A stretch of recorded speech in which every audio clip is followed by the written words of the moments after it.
Good morning and welcome back.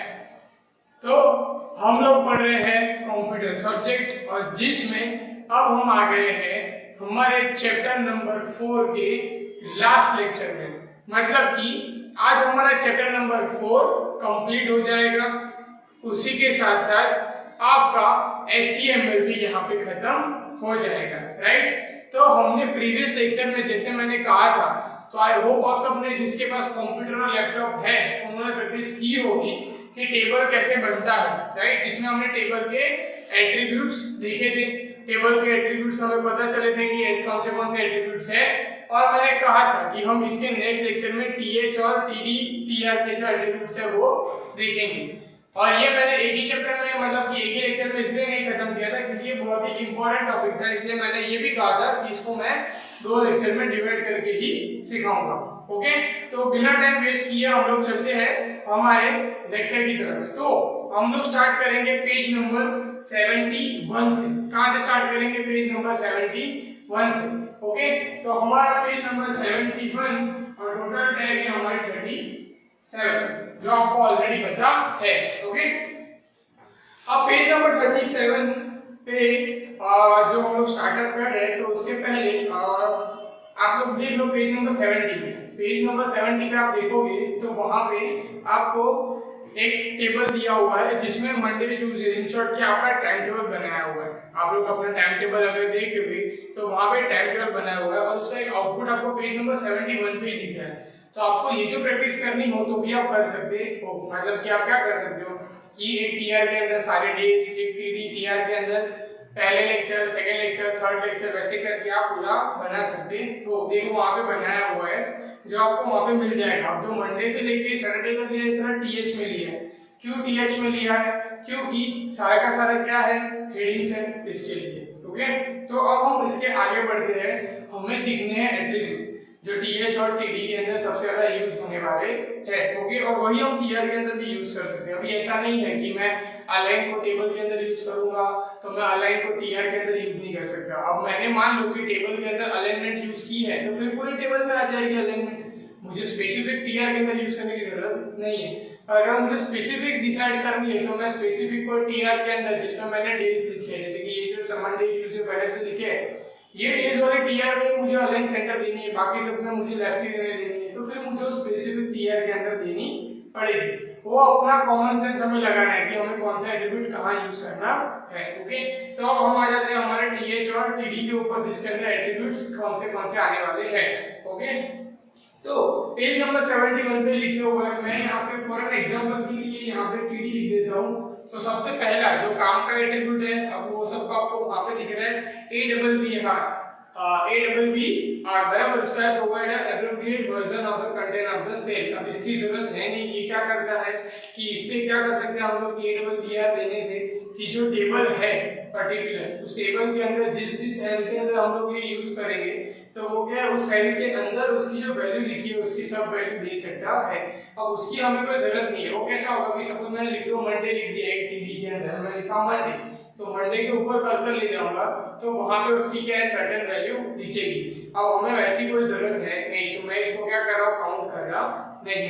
Okay, फिर है align. अब कॉमन है, ये सब आपको पता है, तो मैं क्या कर सकता हूं यहाँ पे अलाइन इक्वल टू, यहाँ पे मैं वैल्यू नहीं लिख रहा हूं, आप सबको पता है, हम चलो राइट लिख देते हैं। यहाँ पे मैंने दे दिया राइट। फिर नेक्स्ट वन है बीजी कलर। अब ये मैंने दे दिया ब्लू। अब आपको ये तो दोनों पता ही है, मतलब इसके बारे में बताने की जरूरत नहीं है। अब मैं पूरे टेबल में कलर दूं तो उससे अच्छा मैं स्पेसिफिक टीडी के अंदर भी कलर दे सकता हूं, टीआर के अंदर भी कलर दे सकता हूं, टीएच के अंदर भी कलर दे सकता हूं। मतलब मेरा पूरा टेबल है, मुझे सभी सेल में अलग-अलग कलर चाहिए तो हर एक टीडी में अलग-अलग कलर दूंगा, राइट। मैं ऐसे भी कर सकता हूं, डिजाइनिंग अगर करनी है तो उस हिसाब से कैसी हमें डिजाइन चाहिए। उसके बाद है नीचे वाला है कैर। अब कैरेक्टर क्या करता है, देखो वहां पे manage the cell content to align around the first instance of specific character. क्या करता है, मैनेज करता है। अब मान लो कि कोई कैरेक्टर है वो बॉर्डर से बाहर नहीं जाना चाहिए, उस बॉर्डर के अंदर ही रहना चाहिए, तो उसको मैनेज करना है, वो काम कौन करता है, क्या है, उसकी भी हमें जरूरत पड़ने वाली है नहीं। ओके, उसके बाद दो चीज इंपॉर्टेंट है, मतलब कि लिखा है कॉल स्पैन और नीचे देखो उसके फोर्थ के बाद लिखा है रो स्पैन। अब ये कॉल स्पैन और रो स्पैन ये सबसे ज्यादा इंपॉर्टेंट है। हमारे टीडी और टीएच के अंदर। ओके, सबसे ज्यादा इंपॉर्टेंट है हम जब रो स्पान और कॉल स्पान करते हैं तब आप सबसे पहले इसका मीनिंग देख लो कि ये मीनिंग वाइज मतलब कि ये कैसे काम कर रहा है। ओके, सबसे पहले इसका मीनिंग देख लो कि क्या काम कर रहा है। इसको रो स्पान किसको बोलते हैं और कॉल स्पान किसको बोलते हैं। अब जैसे कि फॉर एन एग्जांपल यहाँ पे मेरा एक टेबल ड्रॉ है। ओके, अब रो का मतलब सबको पता है, मतलब कि ये जो मैं रो बनाऊंगा इसकी बात चल रही है, राइट। ओके, अब मैंने फॉर एग्जांपल के लिए अभी मुझे ऐसा करना है कि मेरी ये 3 रो और यहाँ पे 1 2 3 4। ओके, चार। अभी आपको पता चल गया कि यहाँ पे 1 2 3 टीआर लगाने और 1 2 3 4 टीडी लगाने, हर एक के अंदर 4 4 4 टीडी लगाने। ये फंडामेंटल हमारे माइंड में क्लियर है। अब रो स्पान किसे कहते हैं कि जो रो है उसको क्या करेगा, मर्ज करेगा। क्या करेगा, रो को मर्ज करेगा। अब रो को जब मर्ज करेगा तो वो कैसे मर्ज होगा, वो होगा मर्ज किससे, रो स्पान से, राइट। रो को मर्ज करने का काम कौन करते हैं, रो स्पान। अब रो को मर्ज कैसे करेंगे, अब मान लो कि सबसे पहला यही टीडी है, मैं इसकी लाइन यहां से मिटा देता हूं। अब ये क्या हो गई, यहाँ पे एक्चुअली में कितने टीआर है, 1 2 और 3, राइट। और जो फर्स्ट और सेकंड टीआर है जिसको क्या किया यहाँ पे मैंने मर्ज कर दिया है। तो ये मर्ज जो मैंने किया ये किससे होगा, रो स्पान से। किससे होगा, रो स्पान से। अब देखो ये होगा कैसे, मैं इसका एक एग्जांपल दे देता हूं कि अगर मैं यहाँ पे ऐसा लिखता हूँ टीआर, ओके, और यहाँ पे ये टीआर को मैं क्या करता हूँ, खत्म, फिर टीआर को क्या करता हूँ यहाँ पे खत्म, फिर टीआर को करता हूँ यहाँ पे खत्म, राइट। 3 टीआर मैंने बना दिए एज पर रूल्स। अब हम इसके अंदर हमें 4 टीडी बनाने हैं। तो मैं सबसे पहला जो टीडी बनाऊंगा, ये जो पहला टीडी है इसमें क्या किया हुआ, रो को मर्ज किया हुआ, बराबर कि नहीं। तो यहाँ पहले टीडी में हम क्या लिखेंगे, रो स्पान इक्वल टू 2, क्योंकि यहाँ पे 1 और 2 दो रो को मर्ज किया हुआ है। तो यहाँ पे मैं उसकी वैल्यू लिखूंगा, फिर टीडी को क्लोज करूंगा। फिर कितने टीडी बचते हैं, 1 2 3। तो मैं यहाँ पे दूसरा टीडी, फिर तीसरा टीडी, ये हो गया खत्म। अब बारी आती है सेकेंड टीयर की। अब सेकेंड टीयर में ऑलरेडी ये मर्ज है, राइट। ये मर्ज है जिसको हमने यहाँ पर रो स्पान से कर दिया। तो बच्चे कितने, 1 2 3। तो मैं सेकेंड टीडी में कितने टीडी टीयर में कितने टीडी लिखूंगा, 3।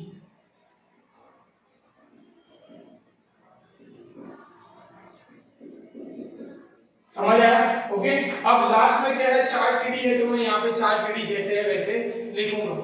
हमने क्या किया, देखो जो पहला लिखा था वहां पे क्या किया, इसे मर्ज किया है, तो हमने रो स्पान 2 लिख दिया। अब रो स्पान और कॉल स्पान कब होगा, जब 2 और 2 से ज्यादा, मतलब कि 2 और 2 से ज्यादा रो या कॉलम मर्ज होगी तब ये परफॉर्म होगा। अब मान लो कि इसको भी हम लोग गिन देते हैं, मतलब कि ये वाली को भी गिन देते हैं रो को, तो ये क्या हो जाएगा, पूरा 3 हो जाएगा। तो कितना हम यहाँ पे लिखेंगे, 3। तो ये लास्ट वाले के अंदर हम लोग कितने टीडी बनेंगे, 1 2 और 3। समझ आया। तो अगर मुझे कोई मर्ज करनी है चीज तो मैं रो स्पान और कॉल स्पान यूज करूंगा। अब सेम टू सेम ऐसे ही, मतलब कि जैसे ये किया है वैसे ही सेम टू सेम हम एग्जांपल दूसरा लेते हैं कि अगर मुझे कॉलम करनी है, राइट, तो मैं कॉलम कैसे करूंगा। तो मुझे कॉलम करनी है तो मैं यहाँ पे टेबल है, ओके, यहाँ पे मैंने 1 2 और ये 3, हम वही एग्जांपल लेने देते हैं। यहाँ पे 1 2 3 4, अब वही एग्जांपल को मैंने कैरी किया हुआ है।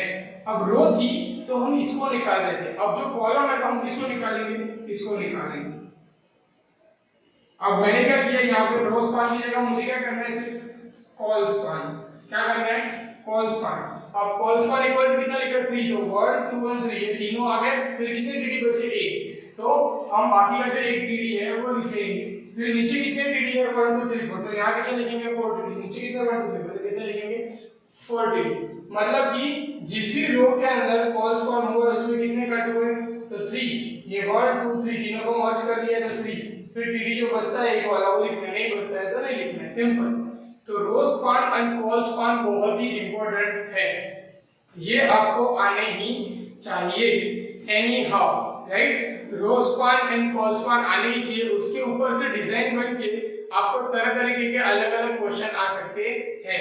अलग अलग तरीके से आपको क्या कर सकते हैं, माइंड में ट्रिक कर सकते हैं, और ये वाले के एमसीक्यूज भी आपको बहुत सारे आ सकते हैं। तो row span and col span both are very important. Okay, तो ये दोनों चीज यहाँ पे हो गई। अब मैं इसको मिटा देता हूँ। ओके, अब यहाँ पे मैं दोनों को ऐड कर देता हूँ। जो रो स्पान और कॉल स्पान मैंने अभी समझाया वो।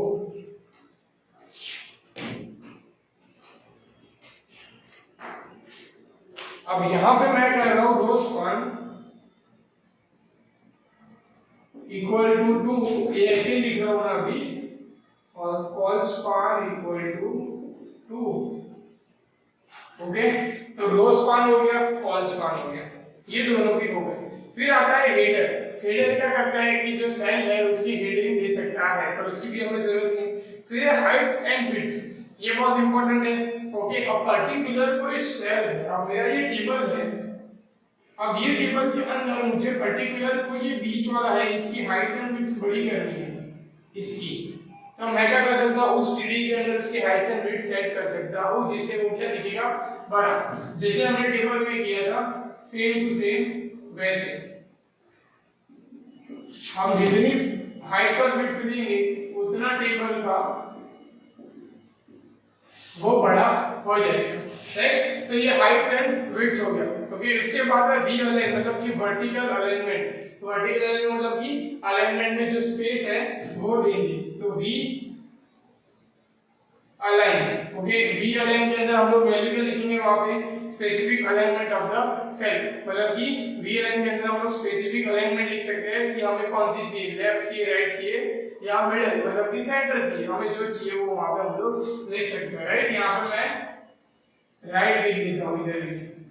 ओके, अब यहाँ पे हम एक बार फिर से चेक कर लेते हैं, पेज नंबर 71 पे अलाइन हो गया, बीजी कलर हो गया, कॉल स्पान हो गया, हेडर देख लिया, हाइट हो गया, नो रैप, नाउ रैप करके जो है वो बाकी है stop text for automatically wrapping into a new line within the cell. अभी रैप क्या करता है कि अभी मैंने कोई सेल बनाया, उसमें मैंने कोई वर्ड लिखे है, तो वो क्या कर देता है कि दूसरी लाइन में चला जाए, तो ना चला जाए इसलिए नो रैप करेंगे तो क्या हो जाएगा, वो दूसरी लाइन में कंटेंट जाएंगे नहीं, उसकी भी हमें जरूरत नहीं है। फिर रो स्पान हमने कर लिया, वी अलाइन कर लिया, विड्थ कर दिया, राइट।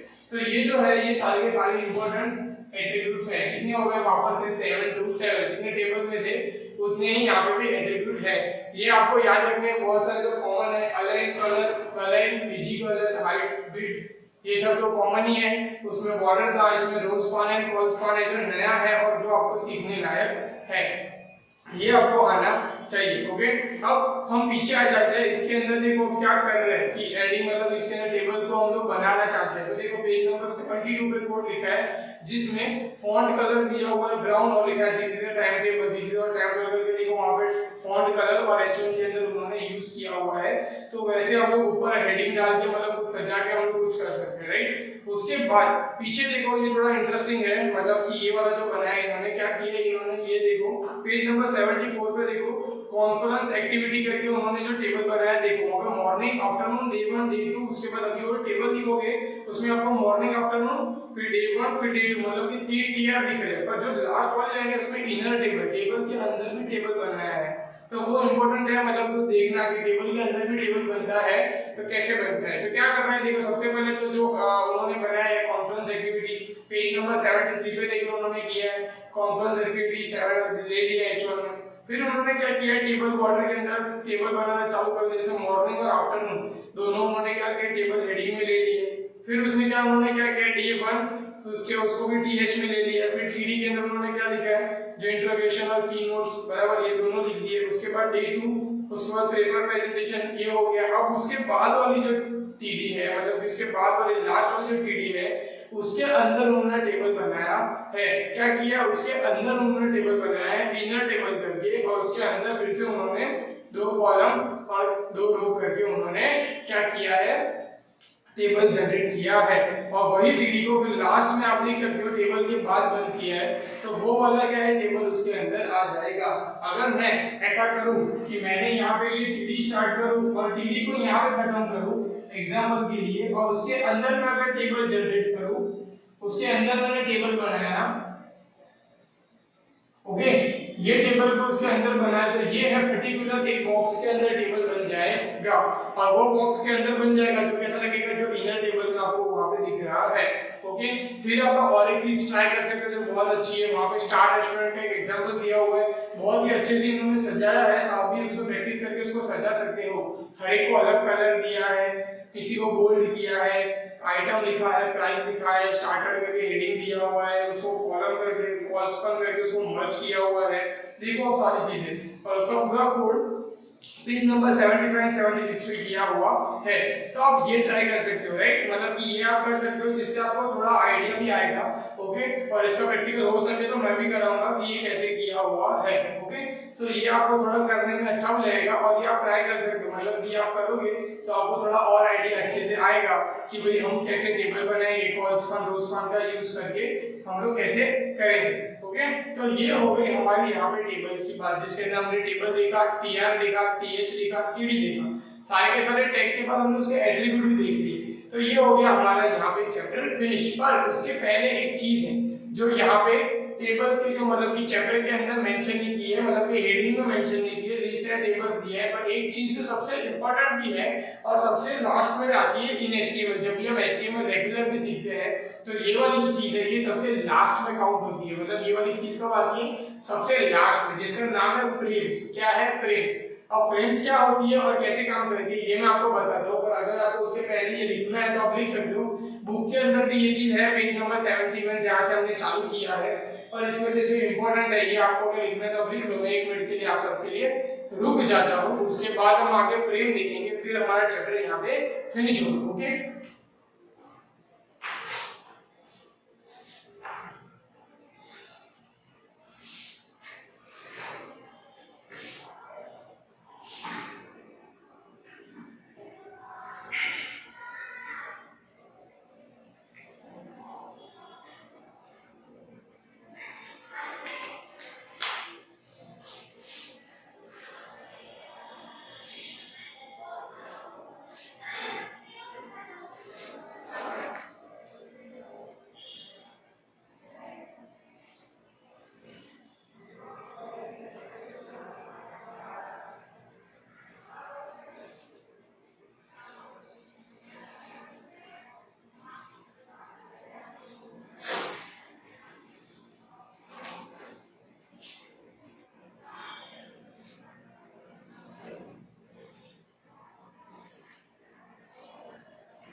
तो अब हम आगे बढ़ते हैं और इसी के साथ जो सबसे लास्ट में टॉपिक है जो है फ्रेम, उसको हम लोग अभी देखते हैं। ओके, तो फ्रेम है पेज नंबर 77 पे। अब पेज नंबर 77 पे फ्रेम है। अब फ्रेम में आ जाने से पहले हम देखते हैं कि फ्रेम क्या करता है। तो अब तक हमने सारी चीजें देखी HTML के अंदर, जिसमें हमने बॉडी से लेके बॉडी के अंदर बहुत सारे टैग देखे, हमने 37 टैग हम लोग पढ़ चुके हैं, जिसके अंदर हमने फॉन्ट के अंदर यूज किया, पैराग्राफ का यूज किया, लाइंस का अंदर यूज किया, टेबल्स का यूज किया, इमेजेस का यूज किया, लिंक का यूज किया, सारी चीजें हमने वेरिएशन में कर दी है। अब ये फ्रेम क्या करती है? फ्रेम के नाम से हमें ऐसा लगता है कि कोई फ्रेम जैसा डिजाइन कुछ होगा, पर ये ऐसा नहीं है।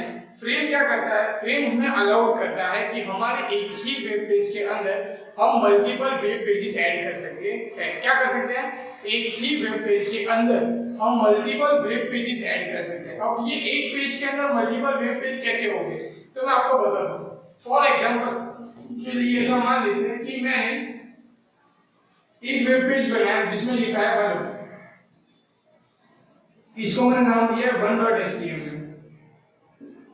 राइट। अब ये हेलो लिखा हुआ है यहाँ पे। उसके बाद नेक्स्ट वन है जिसमें मैंने यहाँ पे लिखा है वेदन,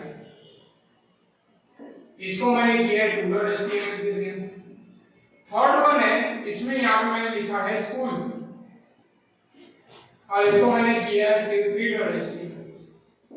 अब ये तीनों को मैंने क्या किया, अच्छे सजाया है, इसके नीचे कुछ ना कुछ लिखा है, कंटेंट लिखा है, टेबल ड्रॉ किया है, फोटोज रखे हैं, वैसे अलग। अब ये तीनों क्या हो गए? अलग अलग वेब पेजेस हो गए, राइट। क्या हो गए? तीनों के तीनों अलग अलग वेब पेज हो गए। बट मैं ऐसा चाहता हूँ कि तीनों के तीनों वेब पेजेस खुले पर मेरे एक ही जगह पर ओपन होने चाहिए। अब एक साथ तो ओपन होगी नहीं क्योंकि तीनों अलग अलग फाइल है, राइट। आप क्या कर सकते हो, इसको एक बार ओपन करोगे, इसको ओपन करोगे, इसको ओपन, तो बाजू बाजू में खुल जाएगी, पर एक ही पेज के अंदर वो तीनों आना पॉसिबल है नहीं, राइट। तो ये पॉसिबिलिटी कैसे कर सकते हैं हम, फ्रेम के अंदर। कैसे कर सकते हैं, फ्रेम के अंदर। तो फ्रेम के अंदर हमें सबसे पहले हम क्या लिखेंगे, जो उसका टैग है उसका नाम है फ्रेम सेट। क्या टैग है उसका, फ्रेम सेट इक्वल टू, हमें यहाँ डबल कोट्स में वैल्यू लिखनी है। अब आप बोलोगे इसकी वैल्यू क्या आ सकती है सर, राइट। तो इसकी वैल्यू ये आएगी कि फ्रेम जो है वो क्या करेगा, जो वेब पेज है उसको डिवाइड करेगा, कि क्या करेगा, डिवाइड। अब वेब पेज कितने परसेंट दिखाता है, 100%। ये हम सबको पता है, जैसे मैं आपको 25% का टेबल बनाया है, ये परसेंटेज सिंबल बनाया है, ये परसेंट की एचआर की लाइन दी है, तो ये सारा डिपेंड किससे होता है, हमारा 100% के ऊपर से हम लोग काउंट करते हैं। तो ये जो फ्रेम है ये भी 100% के अंदर डिवाइड होगा। अब सबसे पहले मेरे सामने क्वेश्चन है कि मेरे पास कितने पेज है, 3 पेज है, तो मुझे कितने पार्टीशन बनाने हैं, 3। अगर मैं 4 पेज चाहता हूँ, मतलब कि 4 अलग अलग मेरे वेब पेज चाहता हूँ, तो मुझे कितने बनाने पड़ेंगे, 4 बनाने पड़ेंगे। अभी मेरे पास 3 है, तो मैं तीनों को सिमिलर दे सकता हूँ, तो मैं ऐसे कर सकता हूँ 33% कॉमा 33% कॉमा 34%, राइट। तो क्या हो जाएगा, 100 पूरा हो जाएगा। अब देखो इसमें एक चीज इंपॉर्टेंट है, मैंने ऐसा नहीं किया कि 33% डबल कोट्स फिर कॉमा फिर 30 डबल कोट्स में 33, पूरा का पूरा एक ही डबल कोट्स में लिखा है, इसको 100 में डिवाइड किया हुआ है।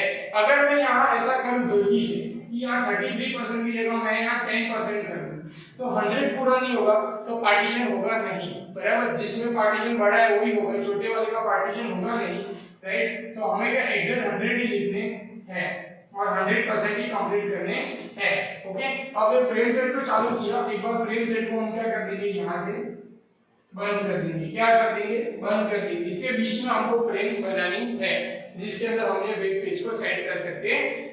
अब देखो मैंने ये तो कर दिया 33%, 33%, ये तीनों चीज हो गई। अब इसके अंदर मतलब कि मुझे यहाँ पे वेब पेज को लाना है, पार्टीशन हो गए, मतलब जगह हो गई पेज के अंदर। अब मुझे क्या करना है, उसको पेज को उसके अंदर लाना है। तो मैं क्या करूंगा, सबसे पहले यहाँ पे 3 है, तो मैं क्या करूंगा, यहाँ पे 3 फ्रेम बना दूंगा। कितनी फ्रेम बनाऊंगा, 3 फ्रेम राइट। क्या करूंगा, 3 मैंने फ्रेम वहां पे बना दी, और उसके बाद उसके अंदर एचआरसी उसका एट्रीब्यूट है, और उसके बाद आएगा पाथ। अब पाथ बोलूंगा तो मुझे बताने की जरूरत नहीं पड़ेगी कि पाथ में क्या आएगा, राइट। या तो फाइल का नाम या उसकी लोकेशन और उसका नाम, समझ गए। और ये आपका है चौथा ओपन एंडेड टैग। फ्रेम कौन सा है आपका, चौथा ओपन एंडेड टैग। 4 चैप्टर में हमने 4 ओपन एंडेड टैग यहाँ पे देखे हैं, ओके, राइट। तो ये आपका चौथा है ओपन एंडेड टैग। पहले चैप्टर में था बियर, दूसरे चैप्टर में था एचआर, तीसरे चैप्टर में था इमेज, और चौथे चैप्टर में है ये फ्रेम। अब मैंने यहाँ पे तीनों का नाम लिख दिया, क्योंकि ये मैं जो फोल्डर को, इसको फाइल को मैं सेव करूंगा, इसको कहाँ पे करूंगा, इसको भी मैं ये जहाँ पे है वहां पे, ये रीड में वेदांत के फोल्डर के अंदर पड़ी है, तो इसको भी मैं कहाँ सेव करूंगा, 4.html करके उसको भी मैं उसके अंदर ही सेव करूंगा, उस फोल्डर के अंदर जिसमें मैंने डायरेक्टली नाम लिखे हैं। अगर मैं कहीं और सेव करता हूँ तो मुझे यहाँ का लिखनी लोकेशन, जो आपको बहुत अच्छे से पता है। ये तीनों के तीनों हम उसको सेव करेंगे, रन करेंगे, तो तीनों के तीनों मुझे एक ही पेज के अंदर मिलेंगे। कैसे मिलेंगे, यहाँ पे ये एक पेज है तो 33%, 33%, 34%, यहाँ पे ये हेलो वाला पेज आ जाएगा, यहाँ पे वेदांत वाला पेज आ जाएगा, और उसके बाद ये स्कूल वाला पेज है ये यहाँ पे आ जाएगा। अब उसका ये एग्जांपल मैंने यहाँ पे मेरे हिसाब से बताया। अब देखो वहाँ पे पीछे पेज नंबर 78 में देखो, वहाँ पे आपको दिख रहा है, देखो welcome to the star global hotels, ये पहला वेब पेज है। स्टार रेस्टोरेंट में जो बनाया उन्होंने, जो हम लोग बात कर रहे थे, जो प्रैक्टिस करना वो, फिर थैंक्स फॉर विजिटिंग, ये भी उन्होंने जो पेज बनाया, ये तीनों पेज यहाँ पे दिए। देखो top.html, main.html और bottom.html, 3 अलग-अलग पेज हैं, तीनों के तीनों पेज यहाँ पे दिखाए गए, तो तीनों अलग-अलग पेज दिख रहे हैं, ओके, क्लियर। तो ये चीज आपको पता होनी चाहिए कि हम इसको फ्रेम को कैसे यूज करेंगे, ओके, समझ आया आप सबको। अब जो एक दूसरी एक चीज है जो इम्पोर्टेंट है वो ये है कि हमको यहाँ पे एक चीज ऐड करनी है। क्या ऐड करनी है, हम directly frame set equal to लिख सकते नहीं है, मतलब कि मैं ऐसे नहीं लिख सकता जो मैंने अभी लिखा है। मुझे यहाँ पे फ्रेम सेट को बताना पड़ेगा कि जो पार्टीशन करने हैं वो कॉलम में करने हैं कि रो में करने हैं। अब हमने जो किए ये कैसे किए, रोज में किए, तो मैं यहाँ क्या लिखूंगा, रोज इक्वल टू 33%, 34%, 33%। अगर मुझे रोज में नहीं चाहिए, मतलब कि ऐसे नहीं चाहिए, मुझे पार्टीशन ऐसे चाहिए, तो यहाँ पे ये हेलो आना चाहिए, फिर वेदांत आना चाहिए, फिर स्कूल वाला आना चाहिए। मुझे वैसे पार्टीशन चाहिए तो मैं यहाँ कॉलम की जगह, रो की जगह कॉल्स लिखूंगा। तो क्या हो जाएगा, वो पार्टीशन ऐसे कॉलम में आ जाएंगे। मतलब मुझे कैसे पार्टीशन चाहिए वो मुझे लिखना पड़ेगा। ये फ्रेम सेट का एक एट्रीब्यूट है, रोज एंड कॉल्स। ओके, रोज लिखेंगे तो रोज के अंदर रहेंगे, कॉल्स लिखेंगे तो कॉल्स के अंदर रहेंगे। और एक इंपॉर्टेंट चीज है, जब भी आप फ्रेम सेट के एग्जांपल अगर आप ट्राई करो तो आपको क्या करना है, उसके अंदर HTML नहीं लिखोगे ऊपर तो भी चलेगा। अभी आप जितने प्रोग्राम करते थे उसमें आपको HTML, हेड, बॉडी सब लिखते थे, नहीं लिखोगे तो भी चलेगा, लिखोगे तो भी आएगा, ऐसा नहीं है कि नहीं आएगा, पर नहीं लिखोगे तो भी चलेगा। मतलब कि आपको बॉडी टैग लिखना नहीं है, डायरेक्ट HTML नहीं लिखोगे तो भी फ्रेम सेट लिख के फ्रेम सेट खत्म करके आप करोगे तो भी चलेगा। अगर HTML लिखना है, टाइटल देना है पेज का, तो बॉडी नहीं लिखोगे तो भी चलेगा, बिना बॉडी के भी फ्रेम सेट उसके अंदर सपोर्ट करेगा, और बॉडी के बिना ही हमको लिखने की आदत रखनी है। इसके साथ हमारे दो टैग नए हो गए, फ्रेम सेट और फ्रेम। तो यहाँ पे हमारे टोटल टैग हो जाते हैं 39, मतलब कि हमने 39 टैग देखे पूरे के पूरे HTML के अंदर। यहाँ पे हमारा चैप्टर नंबर 4 खत्म होता है। आपको चैप्टर नंबर 4 की प्रैक्टिस करनी है। ओके, आपको चैप्टर नंबर 4 में जितनी भी चीजें, सारी चीजें आपको आनी चाहिए, जितने भी टैग है वो सारे टैग आने चाहिए। इंपॉर्टेंट थिंग, हमने 39 टैग को इंपॉर्टेंस दिया है, उसके सिवाय भी 10-12 टैग, 15 टैग ऐसे हो गए जो हमने बोला था मैंने कि बेसिक टैग है जिसकी इतनी ज्यादा जरूरत नहीं है, पर उसके लिए हमको एमसीक्यूज तो पढ़ने ही है। मतलब एमसीक्यू नहीं पढ़ने ऐसा नहीं है, उसके एमसीक्यूज पढ़ने के लिए 39 के अंदर से आपको प्रैक्टिकल आएगा, जिसमें स्टार्टिंग से लेके आपको एंडिंग तक। अब देखो, आप चैप्टर नंबर 1 में क्या था, 24 टैग आ गए, फिर कितने आए, 5 टैग आए, फिर कितना आया, 1 ही टैग आया, फिर बाकी के टैग यहाँ पे आए, राइट। तो ये जो है ऐसे आपको अलग अलग टैग के अंदर आपको अभी काम करना पड़ेगा, और आपको धीरे धीरे उसके अंदर प्रैक्टिस करनी पड़ेगी। अब यहाँ पे हमारा एक जो पोर्शन है 10th स्टैंडर्ड का, वो यहाँ पे खत्म हो रहा है, मतलब कि HTML यहाँ पे खत्म हो रहा है। अब मैं इसके बाद क्या करूंगा, प्रैक्टिकल जो होगा वो मैं आपको सिखाने की ट्राई करूंगा, और मैं 2-3 लेक्चर ऐसे लूंगा जिसमें प्रैक्टिकल हो, तो आपको पता चले, राइट। और आपने अब तक जो प्रैक्टिस की हो वो आपको पता चलेगी, हमने जो प्रैक्टिस की है वो प्रैक्टिस, और मैं जो आपको प्रैक्टिकल कर रहा हूँ उसमें आपने कहाँ मिस्टेक की है, कि आप जहाँ स्टार्ट करते हो वहां से मिस्टेक करते हो, फोल्डर बनाते हो उसमें मिस्टेक करते हो, आपको कहाँ पे क्या प्रॉब्लम आ रही है, पाथ लिखने में कहाँ पे क्या फंस रहे हो, आपको सारी चीज वहां पे पता चलेगी। ओके, पर तब तक के लिए आपको दूसरी चीज क्या करनी है, इंपॉर्टेंट, ये चारों के चारों चैप्टर के एमसीक्यूज आपको लर्न कर लेने हैं। ये चारों के चारों चैप्टर के जितने भी एमसीक्यूज है वो आपको आने चाहिए कंपलसरी। ओके, चारों के चारों चैप्टर के एमसीक्यूज आपको आएंगे, फिर जाके हम उसके बाद एक्सेल स्टार्ट करेंगे, मतलब कि जो नेक्स्ट वन है कैल्क वाला जो है वो हम स्टार्ट करेंगे। क्लियर, इतनी चीज। तो आप लोग क्या करो, अभी प्रैक्टिस करो। अब जो नेक्स्ट जो सीखना है वो बहुत ही इजी है, एज कंपेयर्ड टू HTML बहुत इजी है, आप लोग ने किया हुआ एक्सेल, तो आपको इतनी प्रॉब्लम आएगी नहीं, और ना इतना सारा हमारे लेक्चर्स उसमें जाएंगे। छोटे छोटे चैप्टर्स हैं, 1-2 लेक्चर्स में वहां पे खत्म होते जाएंगे। ओके, और आपको प्रैक्टिस के लिए भी इतना सारा बर्डन आएगा नहीं। क्लियर है मेरी चीज। तो यहाँ पे मैं लेक्चर खत्म कर रहा हूँ, आप सबको प्रैक्टिस करनी है।